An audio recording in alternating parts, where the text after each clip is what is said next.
Okay, we're going to talk about how to find a unit rate and how to use the unit rate. Right now we're working on a new math concept that's going to be working with rates a lot, so it's really important you guys get this down. So I'm going to go over this first problem with you. On top I'm comparing $24 and on the bottom I have 8 pizza slices. So a situation that you would see for this would be somebody bought 8 pizza slices and spent $24 on it. And what you want to do is find the unit rate. And it's really important when using unit rates to label your answer as well.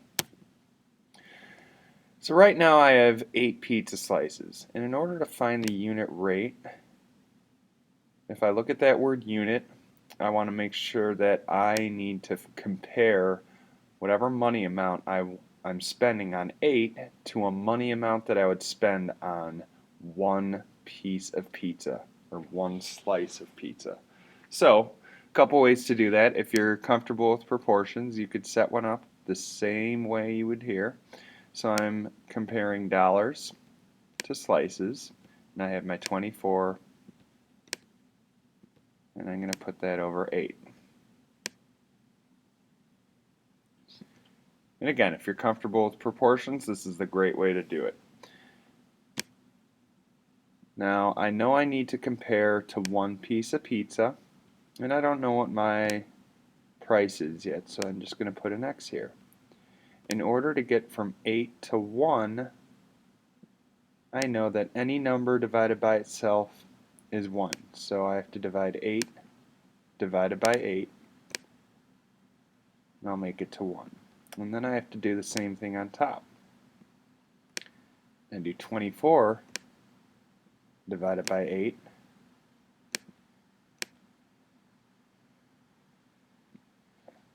And I'm going to get to $3 per slice. And again, I want to make sure I am labeling this correctly. The per is very important. That's going to give us a indication that we are working with the unit rate and we are working with the number 1. So per is very, very important when you guys are writing a unit rate. So $3 per slice.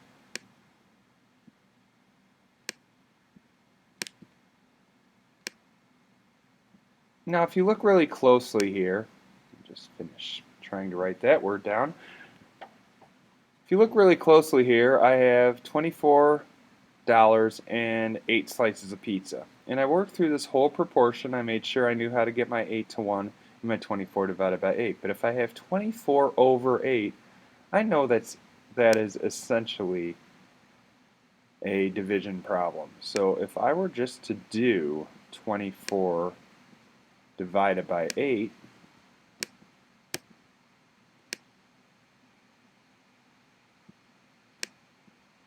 I would arrive at the same unit rate of $3 per slice. I'll just kind of abbreviate it here per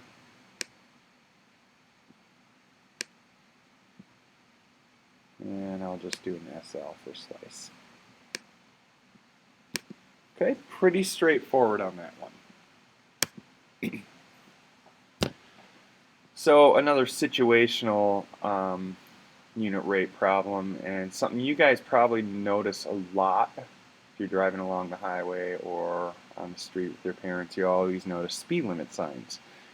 And if you see that, that's always a miles in 1 hour. So a miles per hour unit rate. So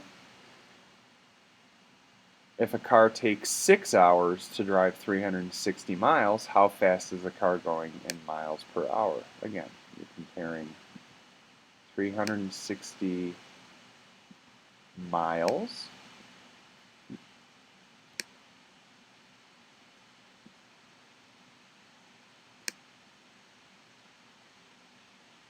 over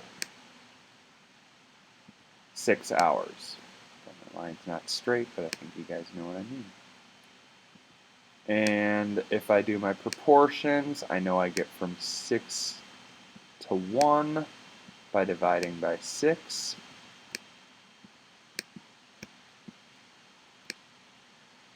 And I do the same thing on top, and essentially I could just make it one division problem of 360 divided by 6.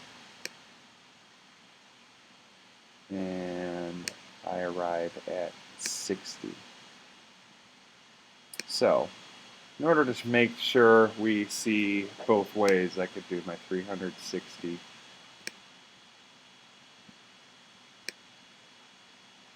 divided by 6. And I get my unit rate of 60 miles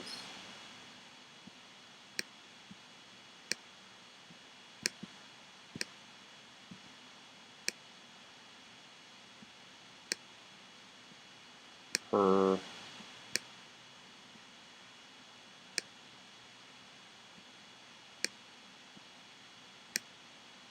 hour.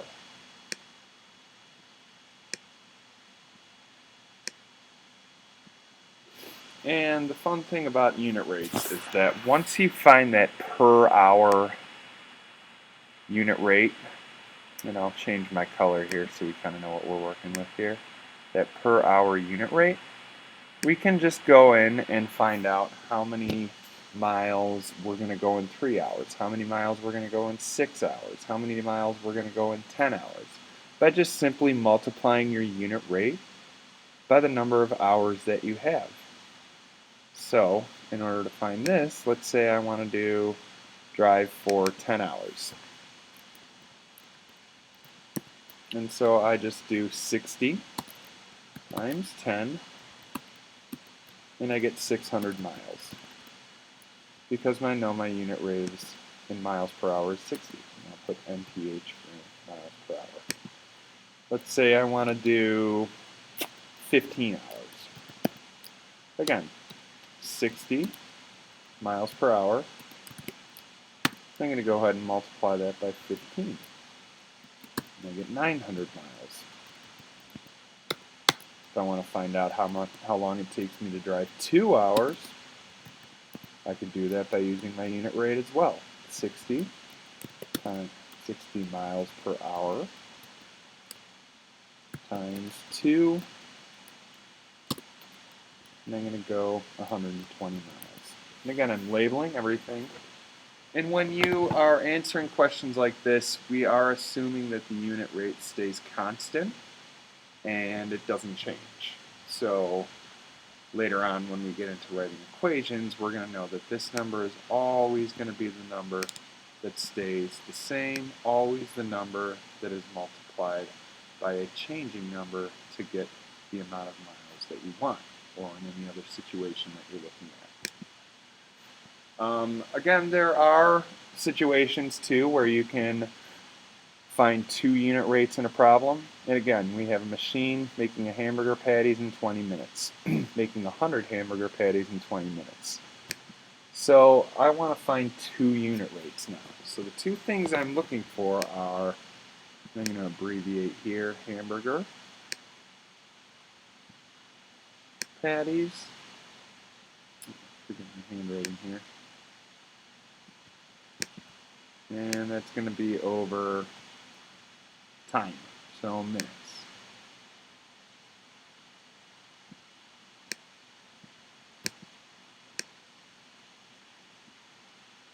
Okay, and if I want to find my unit rate per minute, how many hamburger patties can I make in 1 minute?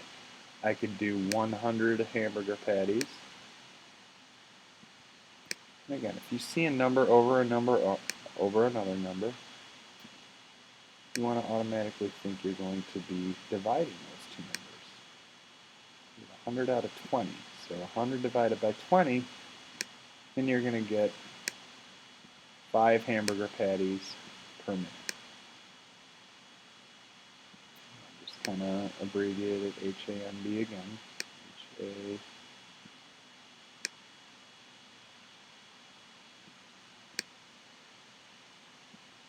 And I'm labeling it per.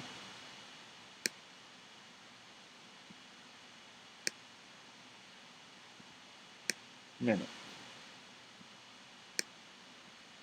Now, if I want to find out how many minutes it takes to make one hamburger patty, I could do that too. All I have to do is switch my division problem. So instead of saying 100 divided by 20 and getting 5 hamburgers per minute, now I could say 20 divided by 100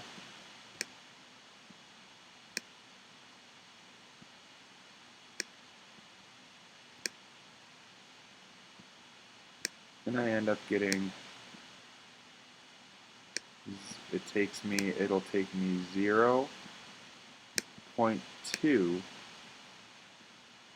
minutes. And this is really why it's important to label your unit rate so we know exactly what we're talking about. Minutes per